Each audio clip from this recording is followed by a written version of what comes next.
a partir do verso 19.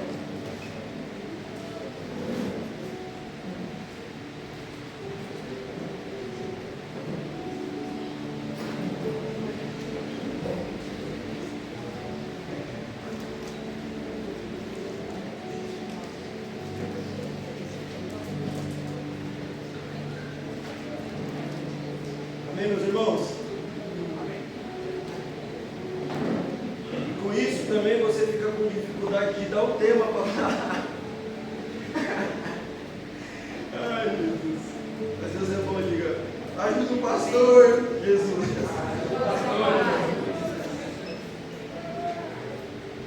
O texto diz assim, João capítulo 20, verso 19. Ao entardecer daquele primeiro dia da semana, os discípulos estavam reunidos com as portas trancadas, por medo dos líderes judeus. De repente, Jesus surgiu no meio deles e disse: Pai seja com vocês.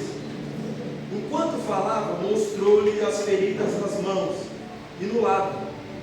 Eles se encheram de alegria quando viram o Senhor. Mais uma vez, ele disse: Pai seja com vocês.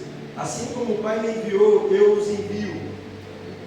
Então soprou sobre eles e disse: recebam o Espírito Santo. Alguém diga aleluia. Aleluia. Se vocês perdoarem os pecados de alguém, eles estarão perdoados. Se não perdoarem, eles não estarão perdoados. Um dos 12, Tomé, apelidado de Gêmeo, não estava com os outros quando Jesus surgiu no meio deles. Entra comigo.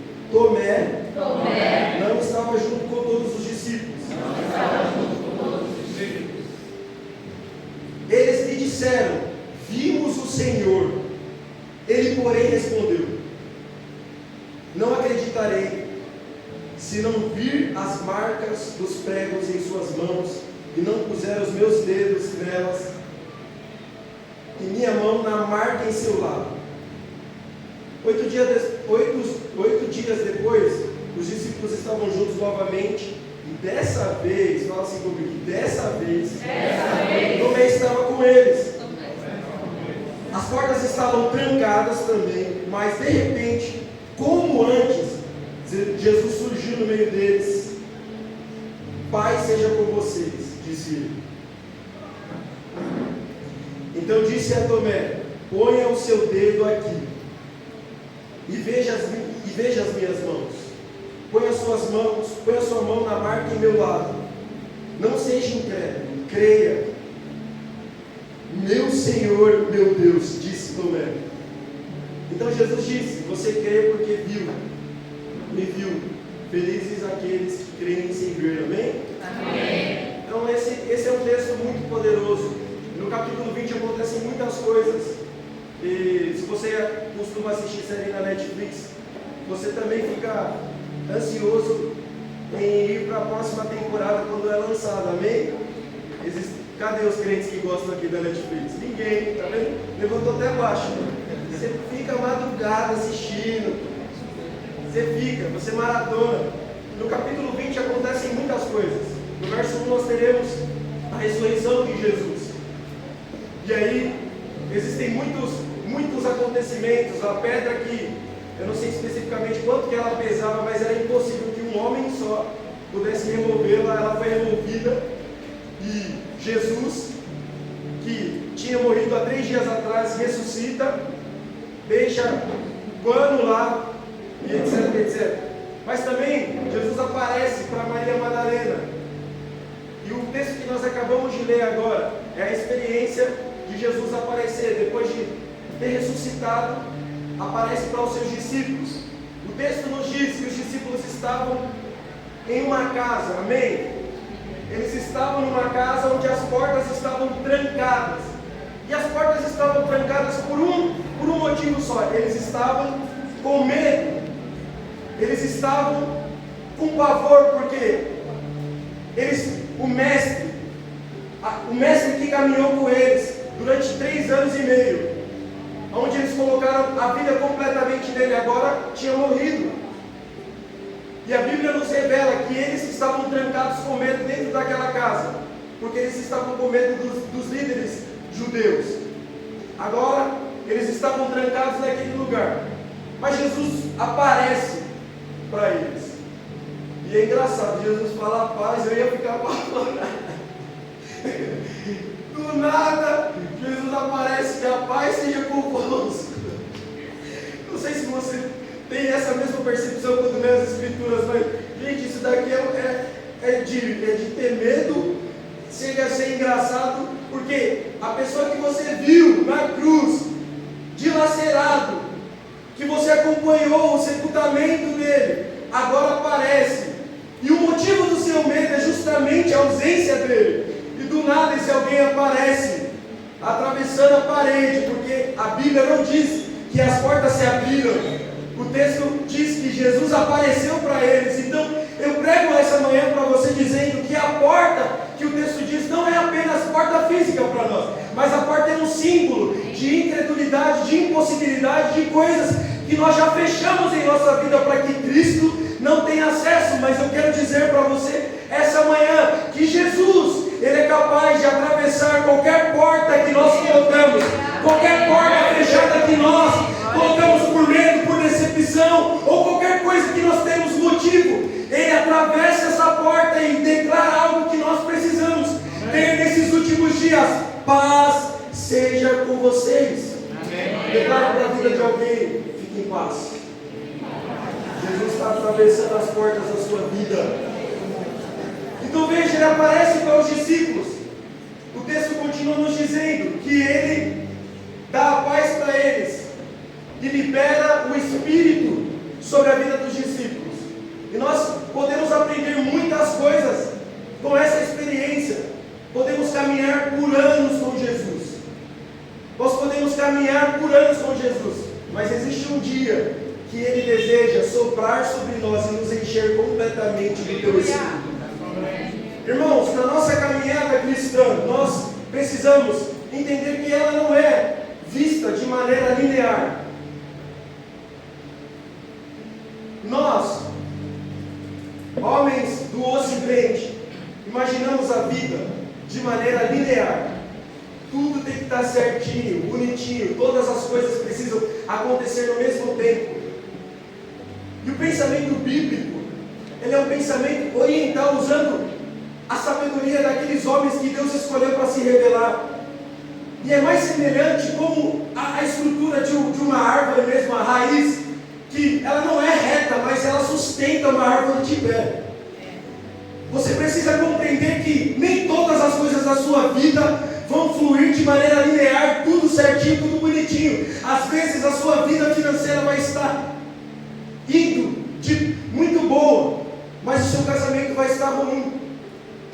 Às vezes você vai estar vivendo algo poderoso no seu casamento, mas a sua vida financeira ruim. Tem alguém comigo aqui? Quando você está vivendo o seu melhor momento profissional, talvez você está chorando por outras questões, porque na nossa cabeça, para revelar Deus, tudo tem que estar bonitinho, tudo tem que estar certo. E eu quero falar para você, não é assim que a vida é, e não assim como Deus pensa. Não é quando as coisas ficarem bonitinhas, acertadas, que nós revelaremos Deus na nossa vida. Não é quando você e eu pagarmos a dívida, ou fazermos tudo que nós achamos na nossa lista e completarmos, plantarmos uma árvore, escrevermos um livro, ou qualquer coisa que é exigido de nós. Quando você chegar nos 30 ou 40 anos, você já tenha estabilidade financeira. Essa não é a realidade, essa não é a vida, principalmente dos brasileiros. Então, quando nós olhamos para as Escrituras, nós vemos que quando nós caminhamos com Jesus, nós podemos estar caminhando anos, aprendendo muitas coisas, e mesmo assim, não sermos cheios do Espírito Santo. Nós podemos pregar, nós podemos cantar, nós podemos fazer várias outras coisas, obras sociais, e mesmo assim, termos a realidade de que ainda Jesus precisa olhar para nós e soprar sobre nós o Espírito, nos liberando para uma realidade nova. Então o que Jesus fez?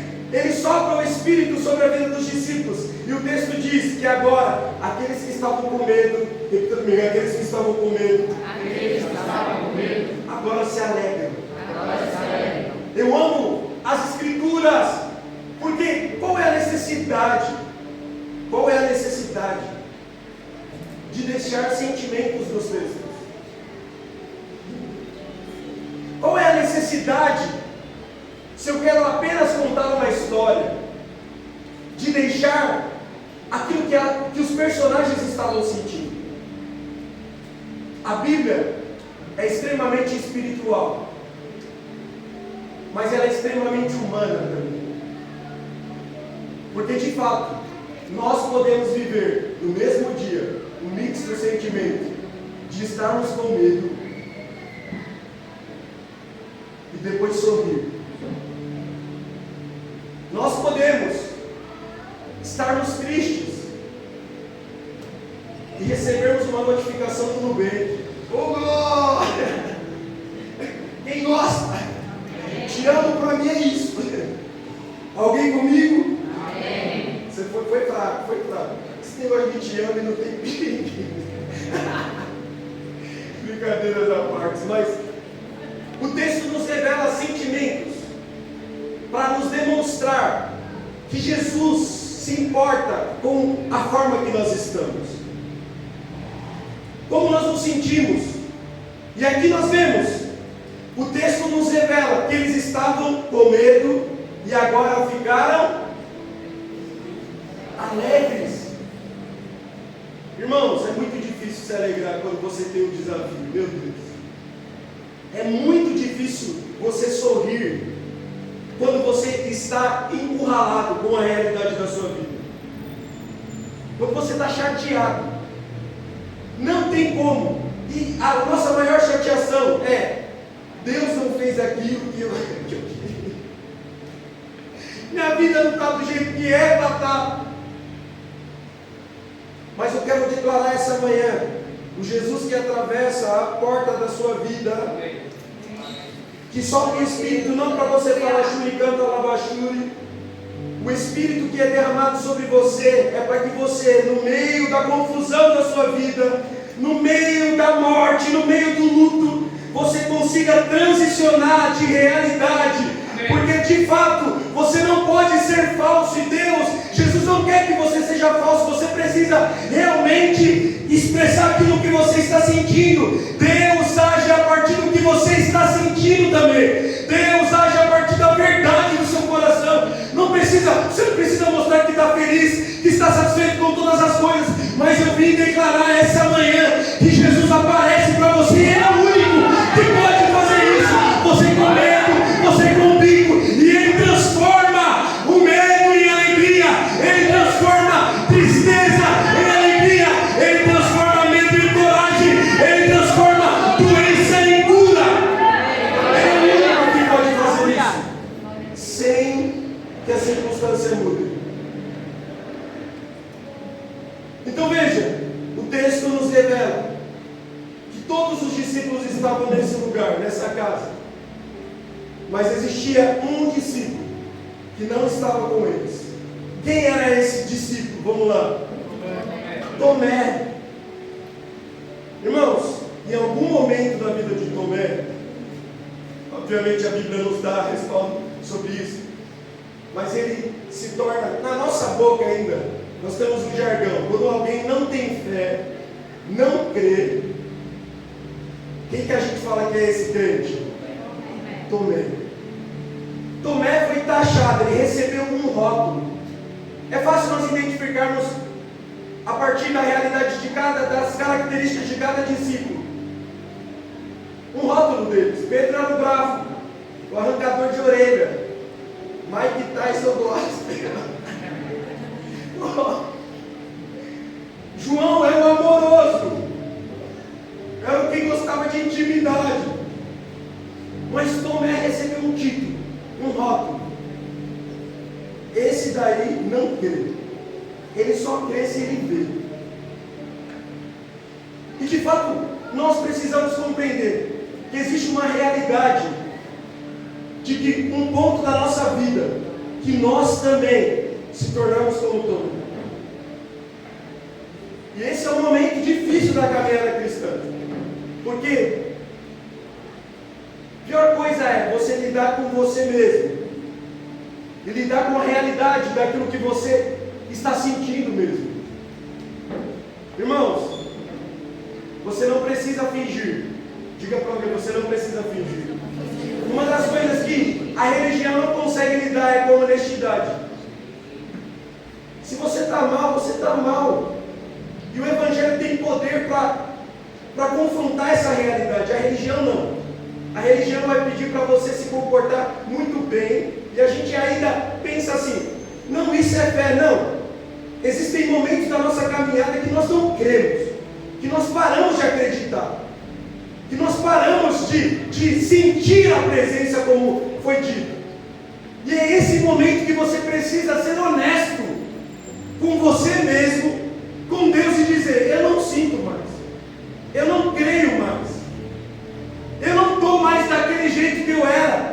Não adianta eu gritar aleluia no culto, eu expressar qualquer coisa assim, eu não creio, eu estou sendo falso. Você já sentiu isso? Como se você estivesse sendo falso com você mesmo e com Deus. Porque o que você está falando, aqui dentro não é. Então o texto diz que, quando Jesus aparece na primeira vez, todos os discípulos estavam reunidos, menos Tomé. E isso revela a condição, não apenas de descrença de Tomé, da falta de fé, mas como ele estava decepcionado. Porque a ordem de Jesus, depois de Jesus, antes de Jesus morrer, é que eles ficassem reunidos, porque existia uma promessa. Aleluia. Existia uma promessa que eles não ficariam sozinhos, que eles não seriam abandonados. Então Tomé não estar naquele lugar não é apenas que ele não crê, mas ele está tão frustrado, tão decepcionado, que ele não se reúne mais. Ele não quer mais estar junto, ele não quer mais estar perto. Ele estava em qualquer outro lugar, eu não posso inventar, porque o texto, as escrituras não falam onde ele estava, mas a Bíblia diz aonde ele não estava. Ele não estava no lugar que Jesus disse que era para ele estar. Ele não estava no lugar da comunhão. Ele não estava no lugar onde Jesus disse, meu Espírito será derramado quando vocês estiverem reunidos no lugar. Então a nossa condição de falta de comunhão revela para nós, revela o nosso coração, de que não apenas nós não cremos, mas que nós estamos frustrados. Frustrados com Deus, frustrados com as pessoas. Tamiris, e o pastor deu uma pincelada sobre a amizade. Você está também frustrado com pessoas. Mas o que é mais poderoso é que os discípulos, quando Tomé chega na casa, depois dessa experiência, os discípulos vão contar para ele: o Senhor apareceu. Gente, vem comigo aqui. Você acaba de ter uma experiência poderosa, e aí você vai contar, e aí a pessoa olha para você e fala: eu não creio. Eu mesmo não estou crendo, não. Eu só acredito vendo. Você e eu ficamos nesse estado comigo. Todo mundo, parece que todo mundo está vivendo o melhor. Todo mundo está vivendo as promessas. Todo mundo está cheio. Aí, a pior coisa é, aí você está vendo os piores momentos da sua vida, da sua história. Aí vem a pessoa contar algo bom. Vamos ser honestos, amém, igreja? Ou não? Como que você se sente? Ah, pastor, eu me alegro, porque eu preciso me alegrar com a bênção do meu irmão. Isso é o que a gente sabe. Mas a realidade do que acontece aqui dentro, que Deus sabe como está o nosso coração, é: tem alguém comigo?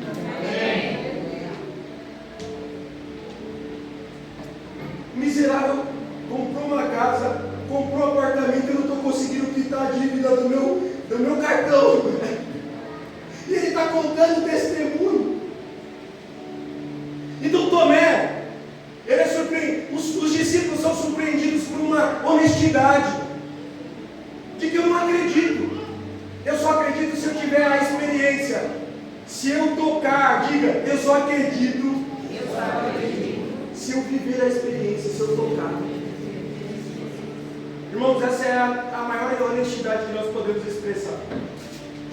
De fato, Jesus se importa com as coisas que você, não apenas com o testemunho que alguém contou para você, mas com experiências que Ele quer promover na sua vida. O maior testemunho que você pode contar e o maior testemunho que você conhece não é da pessoa que está do seu lado, é sobre você. O maior testemunho que você pode ter é o seu testemunho. Mas pastor, eu não, sei lá, eu não morri e fui congelado no freezer. Depois Jesus me ressuscitou e eu saí contando esse testemunho. Meu testemunho é básico, eu não sei nem se vai salvar alguém. Deixa eu dizer, o maior testemunho é aquilo que Deus fez de você real. O toque que você recebeu dele real. A transformação real que Ele fez em você. Então nós olhamos o testemunho de alguém e podemos dizer, meu Deus, aquele ali foi alcançado, aquele ali teve uma experiência, olha, ele foi arrancado das drogas, e você fala, não tive vício, não tenho testemunho nenhum. Eu quero falar para você essa manhã, o testemunho que Deus gerou na sua vida, de salvação, de transformação, de mudança, é o maior testemunho. Então, assim como Tomé, nós também nos encontraremos em algum momento da nossa vida sem crer. A pior coisa é os textos bíblicos confrontarem a sua mente, dizendo você precisa crer, mas a sua alma não crê mais, não consegue mais crer, orar, não consegue mais ler a Bíblia, não consegue mais jejuar ou fazer qualquer coisa religiosa, qualquer coisa que afaste essa nuvem negra, sei lá, esse momento ruim que você está vivendo. Nada do que você faz você crer de novo. Nada do que você pode orar, se é a sua oração, ela é um retrato da sua descrença, da minha descrença. Porque de fato nós também chegamos nesse lugar que nós não acreditamos mais.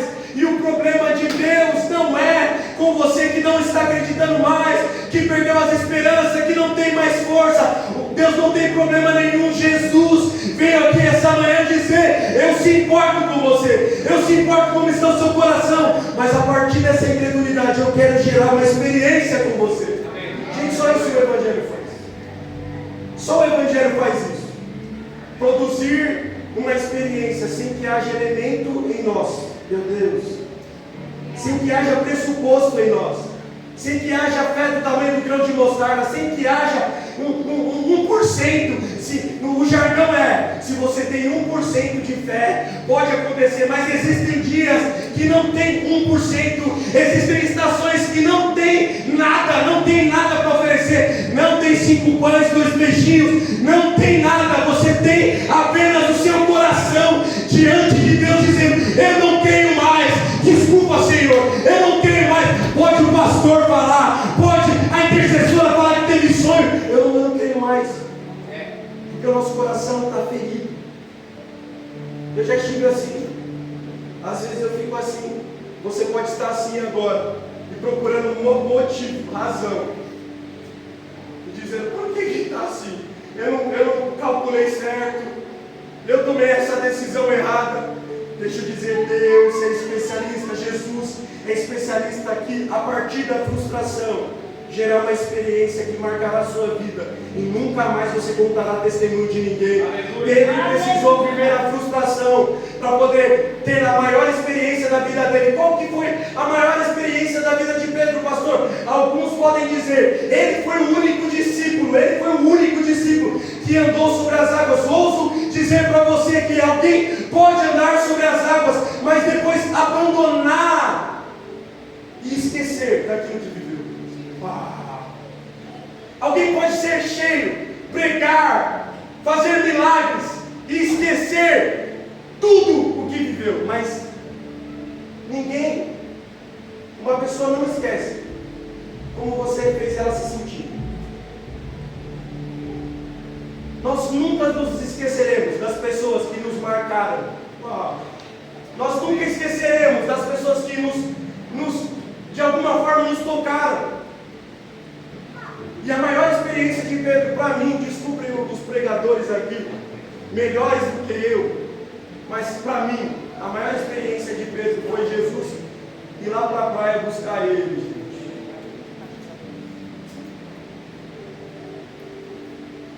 Jesus vai para a praia. Você já viveu milagres de provisão e você não crê mais. Você está decepcionado como Pedro, arrumando novamente as redes para voltar para o lugar que você era antes, para fazer o que você fazia antes. Jesus aparece para Pedro, assa o peixinho e começa a conversar com Pedro, decepcionado, sem fé nenhuma, incrédulo também. E aí Jesus troca uma ideia com ele e faz ele retornar para o propósito original. Não existe maior experiência que essa. Não existe cego enxergando que pode marcar a sua vida, porque muitos verão sinais, muitos acompanharão sinais, e mesmo assim não se renderão. Então, a partir da nossa decepção, Jesus pode fazer coisas que não dependem de nós.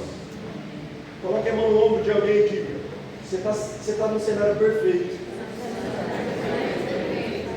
para Jesus se revelar para você. Talvez você não crê mais, talvez você está duvidando do cuidado de Deus, talvez você está decepcionado, você está sendo honesto, mas Jesus não precisa que você tenha muita coisa. Na verdade, Jesus não precisa que você tenha nada. Você não precisa crer essa manhã, desculpa. Você não precisa ficar feliz essa manhã, porque o Jesus que eu conheço,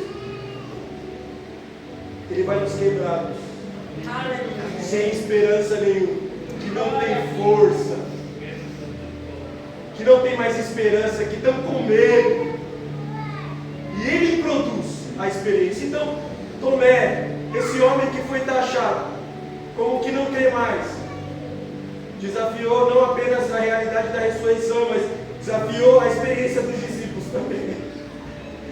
Eu não acredito em nenhum de vocês. Eu só acredito se eu viver, se eu ver, se eu tocar. E o texto continua dizendo: depois de 8 dias, o Jesus que se importa com a experiência, de novo com as portas trancadas, a alegria deles não durou muito tempo. Eles continuaram com a porta fechada, com medo, frustrados.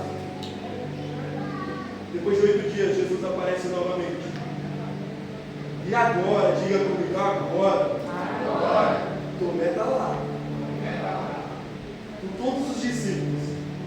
Eu fico imaginando a cara dos discípulos: não falei. Eu não falei. Mas a Bíblia não perde tempo com isso. A Bíblia diz que Jesus dá a paz de novo. Já vai em Tomé. Jesus estende as mãos. Ele mostra as marcas em suas mãos. Jesus olha para Tomé e diz: coloque seus dedos em minhas feridas aqui do lado. E a resposta de Tomé é um espanto, porque a resposta parece sincera: Deus Senhor, meu Deus.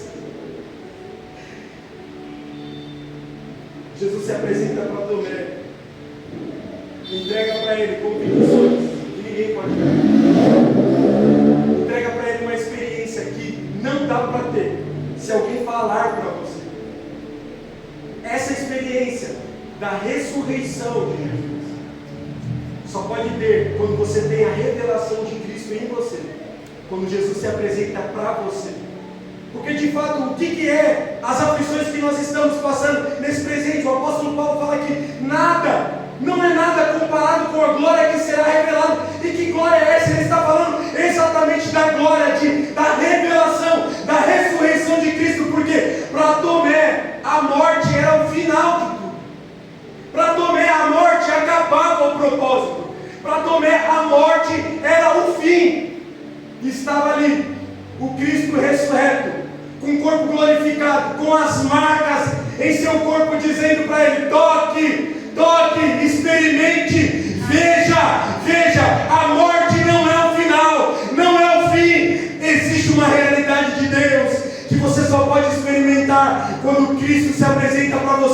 É isso que eu estou pregando para você essa manhã. Você pode estar decepcionado, você pode estar frustrado, você pode dizer: esse é o meu último ano na presença de Deus, esse é o meu último culto. Mas essa manhã, Jesus também se apresenta diante de você com uma mesa, dizendo: esse é o meu corpo que é partido por vós. Amém. Esse é o meu sangue que foi derramado por você. Não existe maior revelação do que essa. Então Tomé tocou nas feridas. Diga comigo: tocou nas feridas. Ele viu. E nós temos uma revelação poderosa do que é a realidade da plenitude. A plenitude não tirará marcas de nós. A plenitude não tirará as experiências que nós vivemos. A plenitude dará sim a perfeição, o estado original. Mas gente, não sei você, mas Jesus, que ressuscitou dentre os mortos, o Espírito que ressuscitou Jesus dentre os mortos, não fechou os buracos dos pregos que feriram a mão de Jesus.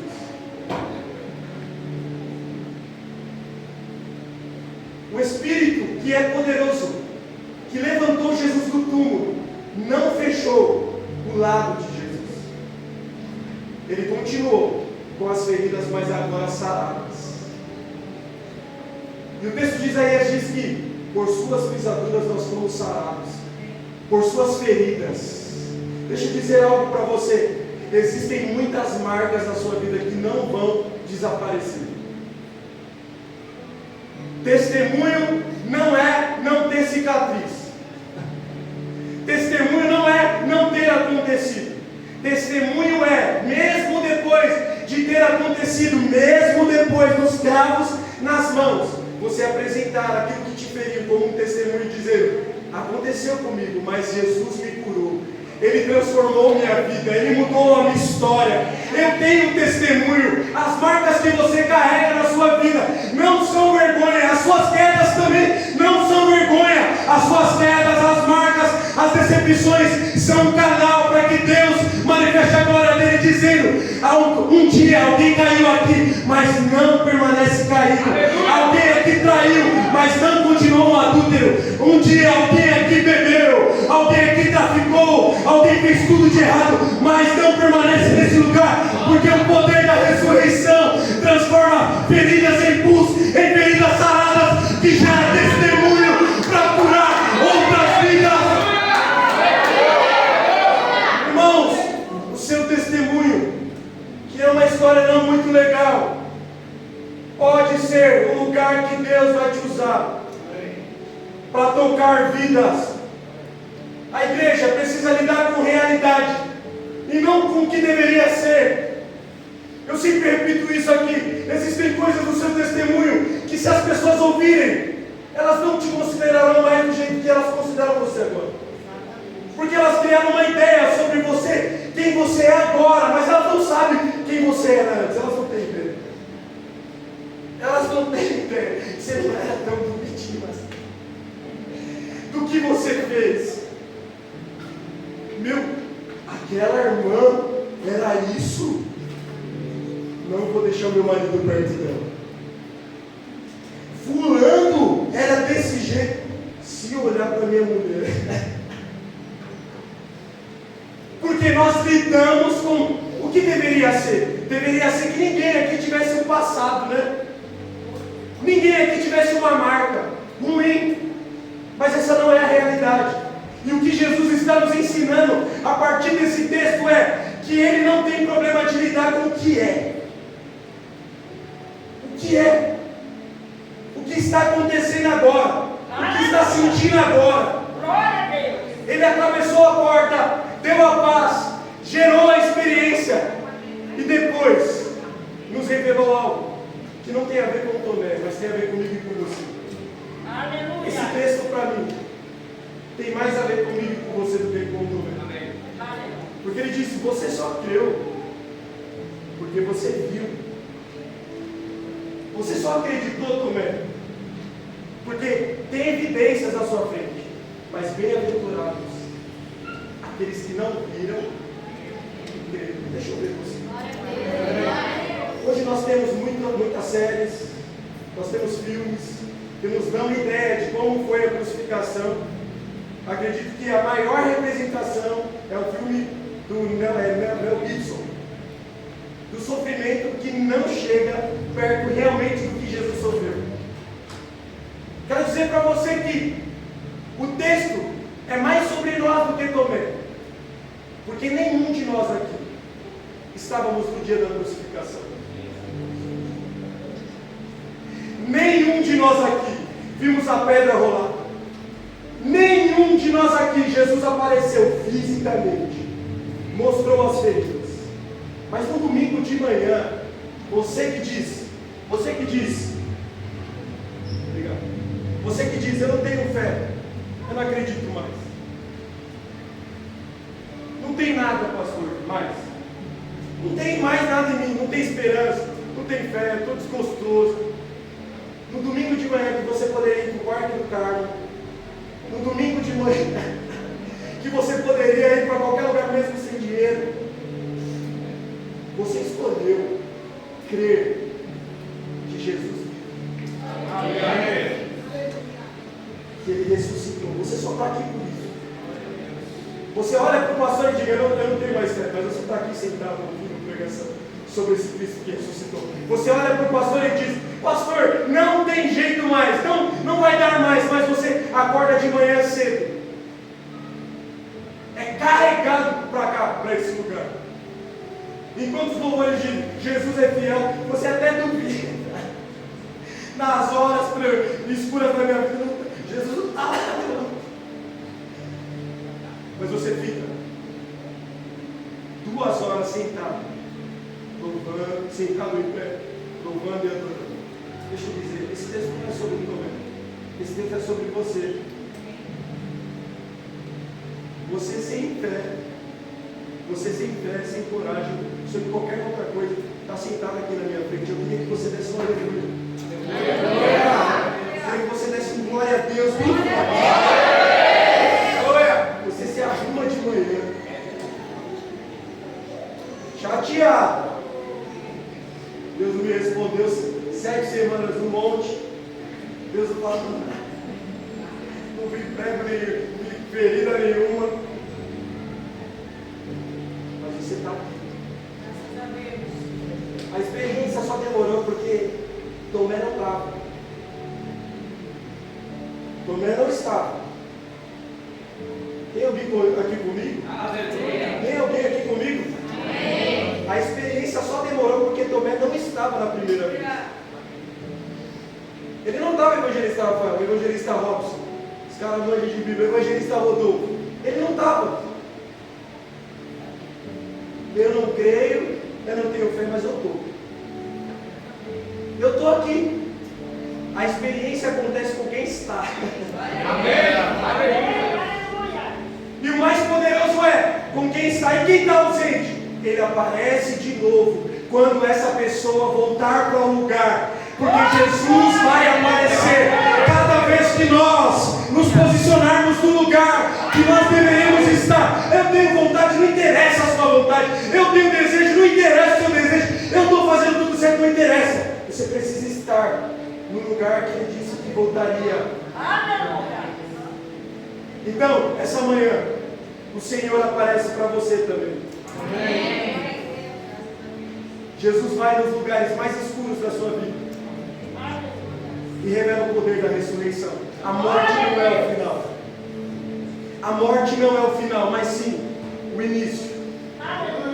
Para nós termos a possibilidade de viver a realidade da plenitude. A possibilidade não, a realidade da plenitude de Deus. Você pode estar desamparado hoje, mas o meu Jesus, o seu Jesus disse: no mundo vocês terão aflições, mas tem de bom ânimo. Vocês não estarão sozinhos. Eu estarei com vocês todos os dias da sua vida, até a consumação do século. Eu serei presente. Eu queria que você colocasse a sua mão no seu coração.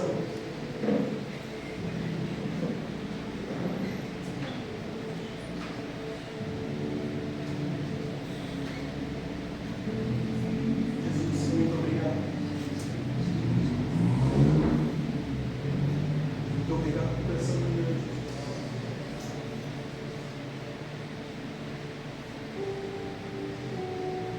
Obrigado, Espírito Santo. Porque quando nós perdemos a paixão, seu propósito é continua. Quando as nossas motivações são afetadas, o Senhor continua. Quando nós faltamos, você continua. Quando nós não temos mais força, Jesus, o Senhor continua. Quando nós estamos fracos, com medo, Jesus, o Senhor continua. Obrigado, Espírito Santo. Obrigado por essa manhã, por ministrar meu coração. Obrigado, Espírito Santo. Que as coisas externas talvez não mudarão. Obrigado, Espírito Santo. O Senhor não depende de mim. Eu quero orar pela vida de cada um dos meus irmãos. Que chegaram aqui cansados, chegaram aqui decepcionados, mas estão aqui. O Senhor prometeu que o seu Espírito seria derramado no lugar onde todos os seus discípulos estariam reunidos, e nós estamos aqui essa manhã para ter revelação de que a morte não é o fim,